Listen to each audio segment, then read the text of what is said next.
Hello दोस्तों, आप लोगों का स्वागत है टैलेंट रीपर की थर्ड एपिसोड में। तो चलिए जानते हैं इस एपिसोड की कहानी को बिना किसी देरी के। तो जैसा कि हमने पिछले एपिसोड में देखा था कि चुमो का सामना दो सर वाले पाइथन से हो जाता है जो कि विशाल में बहुत बड़ा था। चुमो अपने मन के अंदर सोचता है इस तरह का ऑरा तो उन बीस्ट का होता है जो कि सेकंड ग्रेड की एडवांस लेवल में चले जाते हैं, लेकिन क्या मेरा लेवल इसके बराबर का होगा भी? तभी वो पाइथन अपने मुंह से चुमो के ऊपर पॉइजन से अटैक करता है, जिसको चुमो जंप करके आसानी से डॉज कर लेता है। उसी टाइम पे दूसरा सर चुमो के ऊपर हमला करता है, लेकिन चुमो उसके सर के ऊपर से छलांग मार के उसे आराम से डॉज कर लेता है। तभी दूसरा सर अपने मुंह से पॉइजन गैस को रिलीज करता है। उस पॉइजन की वजह से पूरी बॉडी आसानी के साथ पैरालाइज हो जाती है। तो फिर चुमो अपने विंड एट्रीब्यूट को एक्टिवेट करता है और अपने घोस्ट स्टेप का इस्तेमाल करके उस सारी पॉइजन गैस से डॉज करने लगता है। चुमो अपने मन के अंदर सोचता है ये दोनों सर एक दूसरे के साथ अच्छे से कोऑर्डिनेट कर रहे हैं, इसीलिए मैं किसी भी शर्त में इन्हें अपनी लोकेशन पता लगने नहीं दे सकता हूँ।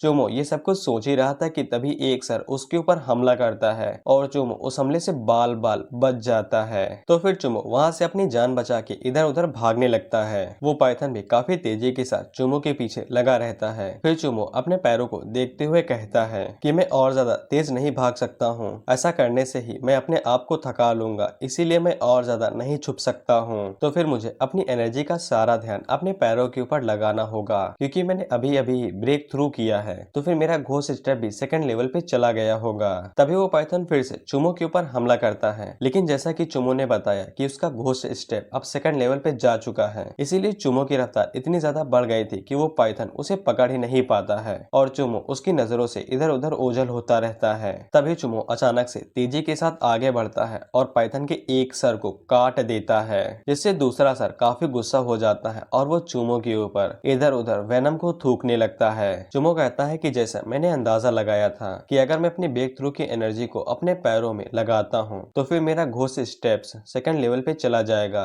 इससे पाइथन की नजरें मुझे मुश्किल से ही पकड़ पाएंगी। ये बिल्कुल इस तरह से होगा जैसे कि मैं इनविजिबल हो गया हूँ और इसीलिए मुझे उस वेनम के अटैक को डॉज करने की जरूरत भी नहीं है। इसके बाद चुमो फिर से रफ्तार के साथ आगे बढ़ता है और पाइथन के दूसरे सर को भी आसानी के साथ काट देता है। फिर चुमो अपनी ब्लेड को बैग में रखते हुए कहता है कि किस्मत अच्छी थी कि घोस्ट स्टेप फाइट के दौरान ही ब्रेक थ्रू हो गया, नहीं तो पाइथन के साथ निपटना काफी ज्यादा मुश्किल होता। इस पाइथन के दिल की जरूरत उस छोटी लड़की को है, इसीलिए बाकी बॉडी मैं रखूंगा। मैं इतनी बड़ी बॉडी के साथ आसानी के साथ 20 बॉटल ब्लड इकट्ठा कर सकता हूँ और मैं इस पाइथन की स्किन के साथ कई सारे गियर्स भी बना सकता हूँ। चुमो हंसते हुए कहता है कि इतनी ज्यादा फाइट करना बेकार नहीं गया, एक एडवांस सेकंड ग्रेड का बीस्ट सेकंड ग्रेड के बीस्ट से 100 गुना ज्यादा अच्छा होता है। तभी चुमो को किसी लड़की की आवाज सुनाई देती है जो मदद के लिए चिल्ला रही थी और जब चुमो अपने पीछे देखता है तब एक लड़की के पीछे दो बीस्ट लगे हुए थे। चुमो जल्दी से आगे बढ़ता है और एक ही झटके में उन दोनों बीस्ट के टुकड़े कर देता है। वो लड़की चुमो से कहती है कि तुम तो जीवी के फियांसे चुमो हो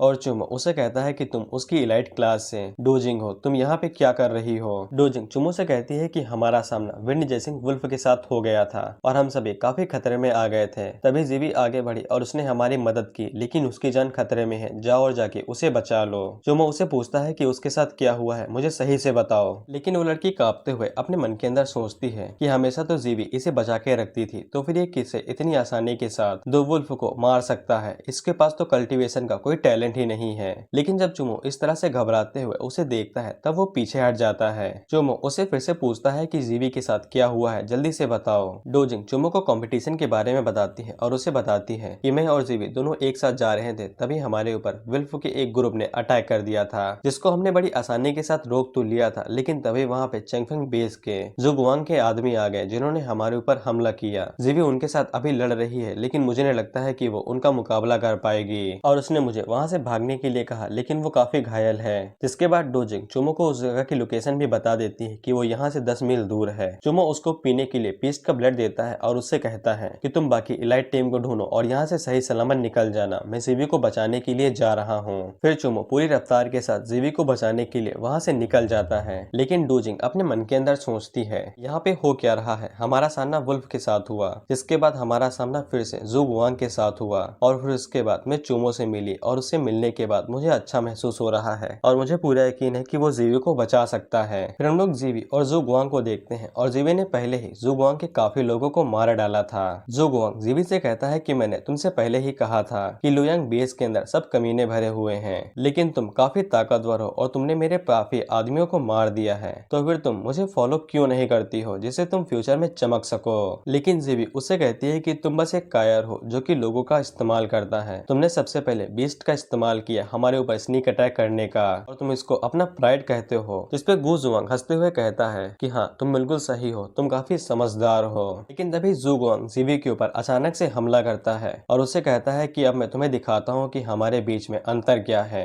जीवी जू गुआंग के अटैक को डॉच नहीं कर पाती है और पीछे जाके पेड़ से टकरा जाती है और जीवी इससे काफी घायल हो जाती है। जू गुआंग उसे कहता है कि इस तरह से तुम्हें देखते हुए मुझे तरस आ रहा है, मैं तुम्हें एक आखिरी मौका देता हूँ, मेरे साथ मिल जाओ। लेकिन जीवी आगे से कोई भी जवाब नहीं देती है। जू गुआंग उसे कहता है कि जब से मैं पैदा हुआ हूँ तब मेरे पास एडवांस सेबर टेक्निक है और चंगफेंग बेस के अंदर कोई भी मुझे मना नहीं कर सकता है। लेकिन अगर तुम ऐसा नहीं चाहती हो तो फिर मैं तुम्हें फोर्स नहीं करूंगा, लेकिन मैं तुम्हारी आखिरी इच्छा को जरूर पूरा करूंगा, तुम्हें तुम्हारे रास्ते पे भेज के। जीवी अपने मन के अंदर सोचती है कि यही अंत है। जिसके बाद जू गुआंग जीवी के ऊपर अटैक करके उसे मारने वाला था, लेकिन जू गुआंग का अटैक जीवी को लगता कि उससे पहले ही वहाँ पे चुमो आ जाता है जो कि अपनी लाइटनिंग ब्लेड के साथ जू गुआंग के ऊपर हमला करता है। जू गुआंग अपनी बड़ी के शॉट के साथ उसे ब्लॉक करने की कोशिश तो करता है, लेकिन चुमो की पावर इतनी ज्यादा थी कि वो काफी दूर तक पीछे ढकेला जाता है। यहाँ तक कि अटैक को रोकने की वजह से जू गुआंग के हाथ भी फट चुके थे। जू गुआंग चुमो से कहता है कि तुम कहाँ से आए हो, मेरी स्ट्रेंथ पहले ही मिड मार्शल आर्ट आर्टिस्ट के लेवल पे है और तुम्हारे जैसा कोई लुयांग बेस के अंदर कैसे पैदा हो गया, आखिर तुम हो कौन। लेकिन जब जू गुआंग चुमो की तरफ देखता है तब चुमो अपना ऑरा रिलीज कर रहा था जिससे वहाँ पे एक ड्रैगन बना हुआ था और चुमो जू गुआंग से कहता है कि तुम बहुत बोलते हो। फिर हम लोग जीवी को देखते हैं जिसको हल्का हल्का होश आया हुआ था और वो कहती है कि ये आवाज कुछ जानी पहचानी लगती है, लेकिन वो चुमो को पहचान नहीं पाती है क्योंकि चुमो आगे की तरफ खड़ा था। जिसके बाद जू गुआंग चुमो के ऊपर अपने टैलेंट की मदद से अटैक करता है। चुमो अपने मन के अंदर सोचता है हाई लेवल की ब्लेड, हाई लेवल का डुअल टैलेंट, ये काफी खतरनाक हमला है और चुमो सोचता है कि मुझे घोस्ट स्टेप्स का इस्तेमाल करना चाहिए। लेकिन जब वो जीवी की तरफ देखता है तब वो समझ जाता है कि अगर उसने अटैक को डॉज किया तो वो अटैक जाके डायरेक्ट जीवी को लगेगा और जीवी मर भी सकती है। इसीलिए चुमो वहाँ पे अपने विंड एट्रीब्यूट का इस्तेमाल करता है और उस अटैक को ब्लॉक करने की कोशिश करता है। लेकिन इसके बावजूद एक क्रिस्टल चुमो के बगल से निकलता है और जाके जीवी के मुंह पे जा लगता है, जिससे जीवी वहीं पे बेहोश हो जाती है और चुमो इस बात से और भी ज्यादा गुस्सा होता है और वो अपने लाइटनिंग एट्रीब्यूट का इस्तेमाल करते हुए जू गुआंग के ऊपर फिर से हमला करता है। जू गुआंग चुमो से कहता है कि तुम्हारे साथ गड़बड़ क्या है, तुम लेट मार्शल आर्टिस्ट नहीं हो, तुम्हारे लेवल मेरे ही बराबर है, तो फिर तुम कैसे मुझे सरपास कर सकते हो। लेकिन चुमो अपनी लाइटनिंग एट्रीब्यूट का इस्तेमाल करता है और जू गुआंग के टुकड़े करके उसके पार निकल जाता है। चुमो में बताता है सिस्टम की मदद से टैलेंट मेरी बेसिक स्ट्रेंथ में ऐड होते हैं, जिससे मेरे लिए कुछ भी इम्पॉसिबल नहीं है। इसके बाद चुमो जू गुआंग के स्टोरेज बैग को बाहर निकालता है, तब उसे पता चलता है कि बैग के अंदर 10,000 लो ग्रेड के युआन क्रिस्टल हैं, जिससे चुमो काफी खुश हो जाता है और उसके साथ ही बिस्ट के काफी ज्यादा मटेरियल्स भी थे। लेकिन चुमो जीवी की तरफ देखता है और सोचता है कि जीवी बुरी तरीके से घायल है, इसीलिए स्टोरेज बैग को इसे ही दे देना चाहिए, जिससे कि इसे ट्रायल में अच्छे ज्यादा रिजल्ट मिल सके और मुझे इस बात को पक्का करना होगा कि जीवी किसी मुसीबत में न फंसे, इसीलिए मैं गु जुआंग की बॉडी को अपने साथ लेके जाऊंगा। लेकिन उससे पहले मुझे इसकी सेफ्टी के ऊपर ध्यान देना चाहिए, किसी ऐसी जगह को ढूंढ के जहाँ पे मैं लेवल को एब्जॉर्ब कर सकता हूँ। इसके बाद चुमो आगे बढ़ता है और जू गुआंग की बॉडी से उसके टैलेंट को एब्जॉर्ब कर लेता है। जिसकी अगली सुबह हम लोग चुमो को देखते हैं जो कि जू गुआंग के टैलेंट को प्रैक्टिस करने की कोशिश कर रहा था। लेकिन जब चुमो उस ब्लेड के साथ प्रैक्टिस कर रहा था तब उसे ऐसा महसूस हो रहा था कि जैसे ये ब्लेड जिंदा है। तभी चुमो को कुछ सुनाई देता है तो जुमो उस तरफ से अटैक करता है और हमें पता चलता है कि चुमो ने एक बीस्ट को बड़ी आसानी के साथ मार दिया है। चुमो हमें बताता है कि ये ब्लेड काफी ज्यादा आसान है और इसको इस्तेमाल करने में मजा भी आता है, लेकिन इसके बावजूद जू गुआंग का जो टैलेंट था वो आइस नहीं था, बल्कि ऐसा लगता है कि उसका टैलेंट इसकी शॉर्ट टेक्निक से मिली हुई थी। जू गुआंग सच में चंगफेंग बेस का प्राइड होने के लायक था,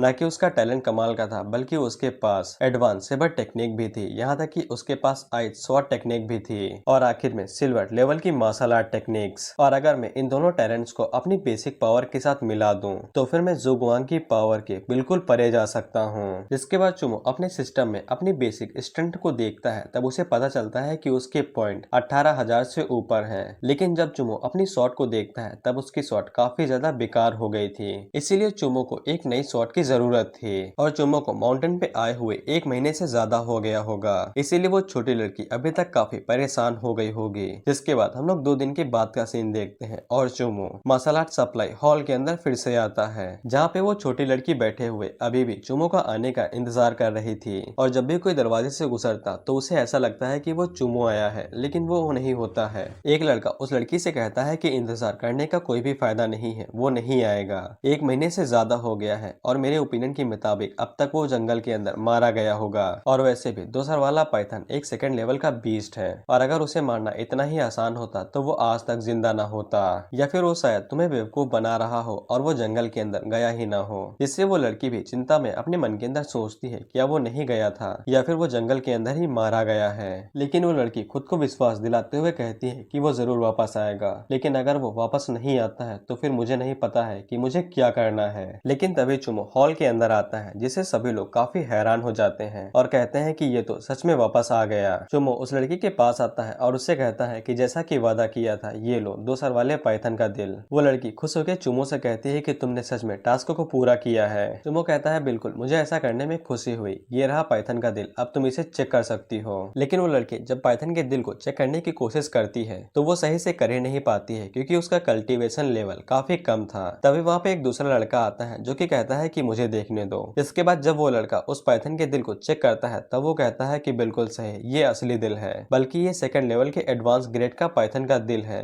अब इसे तुम्हारी मदर बिल्कुल ठीक हो सकती है। इसके बाद वो लड़की चुमो को बीस्ट का अंडा देते हुए कहती है जैसा कि वादा किया था, ये रहा बीस्ट का अंडा। चुमो उससे बीस्ट का अंडा ले लेता है और उसे शुक्रिया कह के वहाँ से जाने लगता है। लेकिन वो लड़की चुमो को रोकती है और उससे कहती है कि 1 सेकंड के लिए रुको, तुमने टास्क को लेने से पहले ही सुन लिया होगा कि ये अंडा 10 सालों के अंदर तक नहीं फूटेगा, तो फिर ये बिल्कुल यूजलेस हुआ, लेकिन तुमने फिर भी ये टास्क क्यों लिया था। चुमो वहाँ से जाते हुए कहता है क्योंकि मैं बस मदद करना चाहता था। इससे हॉल के अंदर जितने भी वॉरियर्स थे वो सभी हैरान हो जाते हैं और कहते हैं कि ये तो एक हीरो हुआ, जिसने एक छोटी लड़की की मदद करने के लिए अपनी जान दांव पे लगा दी। वो लड़का सच में मार्शल आर्टिस्ट की लीड स्टेज पे होगा। अगर मैं उसके साथ फ्यूचर में काम कर सकूं तो ये अच्छी बात होगी। जिससे वो लड़की अपने मन में सोचती है कि आज की दुनिया काफी कमीनी हो गई है, लेकिन मैं फिर भी इस चीज के ऊपर विश्वास नहीं कर सकती हूँ कि इस दुनिया में अभी भी ऐसे लोग हैं जो कि ऐसा कह सकते हैं। और वो छोटी लड़की चुमो को दुआ देते हुए कहती है कि तुम वो सब कर सको जो तुम करना चाहते हो। इसके बाद हम लोग चुमो को फिर से मार्केट प्लेस के अंदर देखते हैं, जहाँ पे वो अपने लिए नया वेपन और जो भी सामान उसने इतने दिनों में इकट्ठा किया था उसको बेचने के लिए आया था।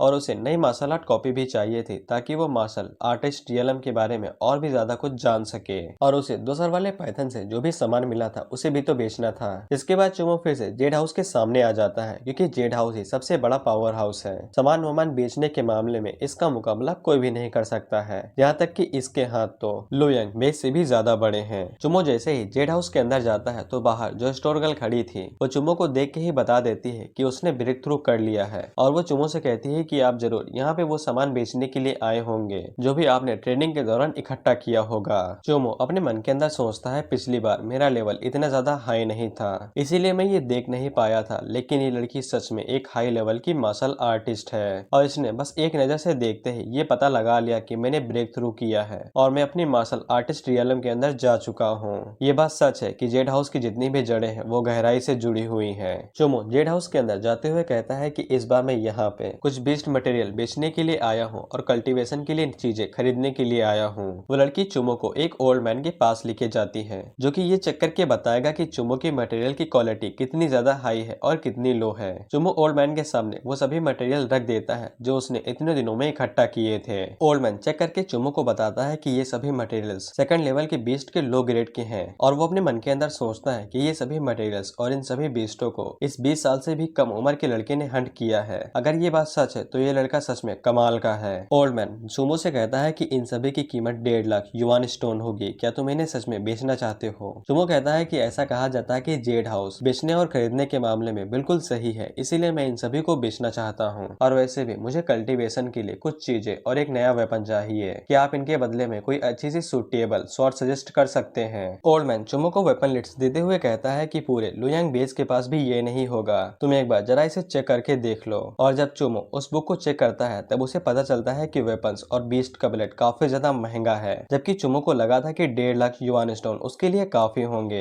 लेकिन इतने ज्यादा युआन स्टोन इकट्ठा करने के बावजूद चुमो अपने लिए कोई अच्छा सा वेपन नहीं खरीद सकता है। जिसके बाद चुमो अपने लिए एक 3rd लेवल की सॉर्ड जो कि अलॉय की बनी हुई है और कुछ बीस्ट और उनके प्लांट्स खरीद लेता है। चुमो अपने मन के अंदर सोचता है मुझे सब वही खरीदना चाहिए जो मेरे लिए सबसे जरूरी है। ओल्ड मैन सारा हिसाब किताब करके चुमो को बताता है कि उसे सिर्फ 16,000 युआन स्टोन देने की जरूरत है। तभी वहाँ पे वही लड़की आती है जो कि ओल्ड मैन के कानों में कुछ कहती है। इसके बाद ओल्ड मैन चुमो से कहता है कि ऐसा लगता है कि हमारे डायरेक्टर आपसे मिलना चाहते हैं। चुमो सोचता है जेड हाउस का डायरेक्टर मुझसे क्यों मिलना चाहेगा, मेरे पास तो कोई रीजन भी नहीं है, लेकिन चलो देख ही लेते हैं कि क्या रीजन है। और चुमो उनसे कहता है कि जरा रास्ता दिखाओ। वो लड़की चुमो को उस रूम तक लेके जाती है जहाँ पे डायरेक्टर थे। और जब हम लोग दरवाजे के अंदर जाते हैं तब हमें पता चलता है कि जेड हाउस का डायरेक्टर वही लड़की थी जिसको हमने पिछले एपिसोड में देखा था।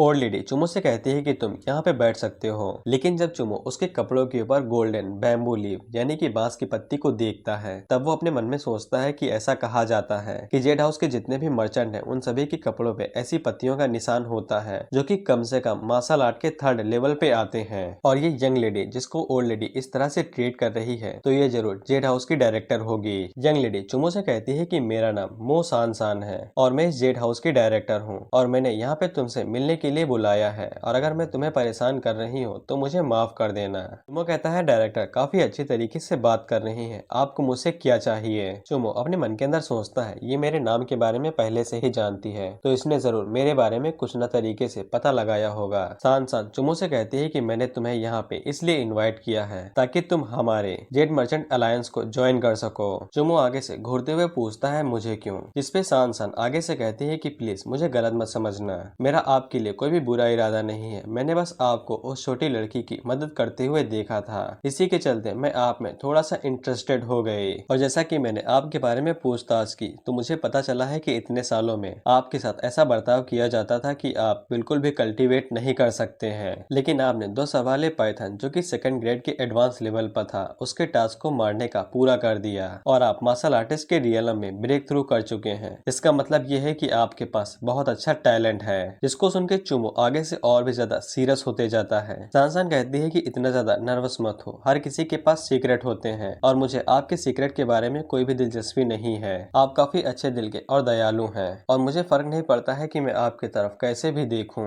लेकिन आप हमेशा से ही एक जीनियस रहे हैं। जिसके बाद सान वहाँ पे ताली बजाती है तो ओल्ड लेडी अपने साथ एक बॉक्स लेके आती है जिसके अंदर लेवल 3 की एक स्वॉर्ड रखी थी जो कि लेवल 3 के एक बीस्ट और उसके खून से बनाई गई थी। सान चुमो से कहती है कि इसी शॉट को आपने चूज किया था तो ये शॉट बहुत ज्यादा खास है जिसको सिर्फ हीरो के लिए बनाया गया था और ये शॉट आपके लिए बिल्कुल फिट बैठती है। और वैसे भी जेड मर्चेंट्स अलायंस हमेशा से ही ताकतवर और टैलेंटेड लोगों की खोज में रहता है। लेकिन चुमो आगे से कहता है आपकी सभी चीजों के लिए शुक्रिया, लेकिन मुझे आजाद रहना पसंद रहता है और मेरा शुरू से ही आपकी जेड अलायंस को ज्वाइन करने का कोई भी इरादा नहीं था। सान आगे से कहती है इतनी जल्दीबाजी मत करिए और मुझे इतनी आसानी से रिजेक्ट मत करो, ताकतवर लोगों को दुनिया हमेशा पहचान ही लेती है और हम लोग तुम्हें फोर्स नहीं कर रहे हैं हमारा जेड अलायंस ज्वाइन करने के लिए, हम बस तुम्हारे साथ अच्छे से कोऑपरेट करेंगे। हमारा जेड हाउस और उसका जेड मर्चेंट अलायंस और उसका हेडक्वार्टर यहाँ से जिंगलिंग बेस के अंदर स्थित है जो कि यहाँ से हजारों मील दूर है और अगर आप हमारे जेड हाउस को ज्वाइन करते हैं तो हमारा जेड अलायंस आपको हर महीने एक फिक्स अमाउंट में युआन स्टोन देगा। यहाँ तक कि जेड हाउस जो हर साल एक ट्रेजर ट्रोव की खोज करता है वो आपको टास्क मिलेगा जिसमें से 20% आपका वो हिस्सा रहेगा